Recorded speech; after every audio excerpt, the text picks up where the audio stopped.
Can I come in, sir? Have a seat.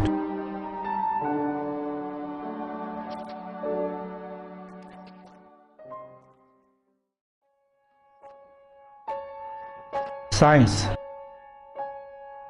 Science, science, science. Science requires proof.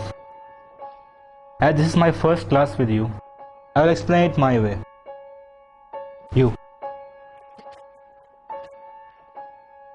You are a Muslim, right? Yes, sir. So you believe in God? Absolutely, sir. Is God good? Of course, sir. Is God all-powerful? Yes.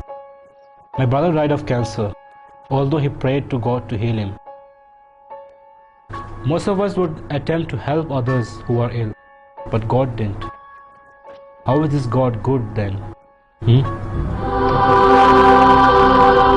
can't answer, can you? Let's start again, young fella. Is God good? Yes, sir. Is Satan good? No. Who created Satan? God. That's right. Tell me, son, is there evil in this world? Yes, Professor. Evil is everywhere, isn't it? Yes, sir. And God did make everything, correct? Is there sickness, immorality, hatred, ugliness? All these terrible things exist in this world, don't they? Yes, Professor. So who created them? Science says you have 5 senses you use to identify and observe the world around you. Tell me, son, have you ever seen God? No, Professor. Tell us if you have ever heard your God. No, Professor.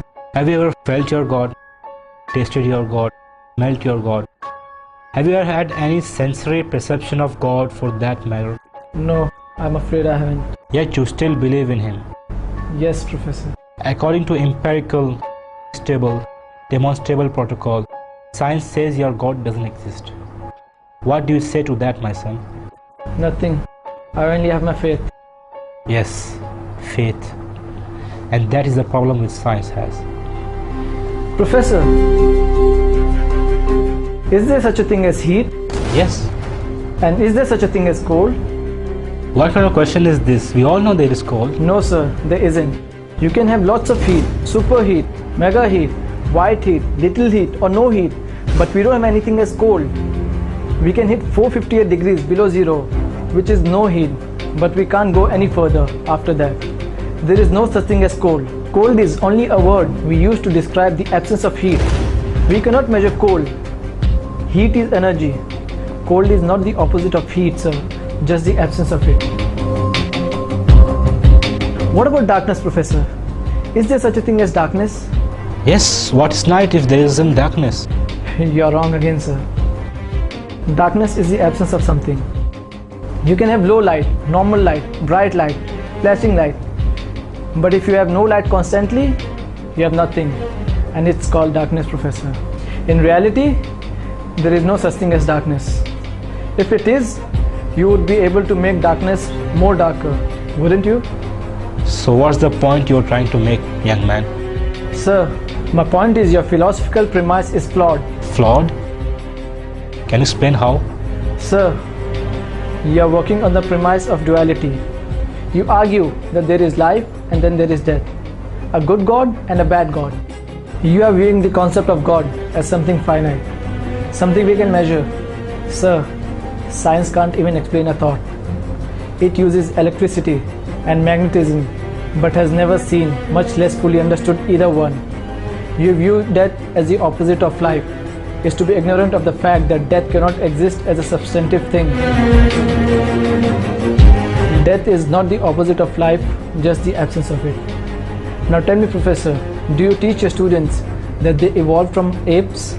If you are referring to the natural evolutionary process, yes, of course I do. Have you ever observed evolution with your own eyes, Professor? Since no one has ever observed the process of evolution at work and cannot even prove that this process is an ongoing endeavor, are you not teaching your opinion, sir?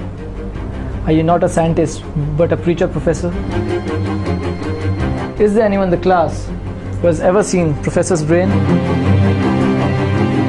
No one appears to have done so.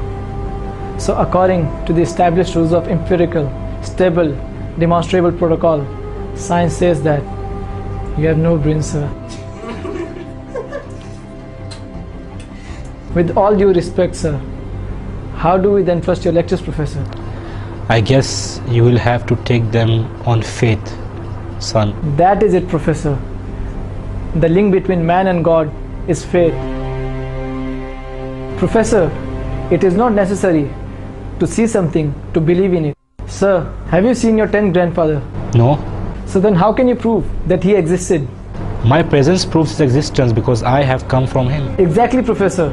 The existence of this universe and life proves that there is a creator.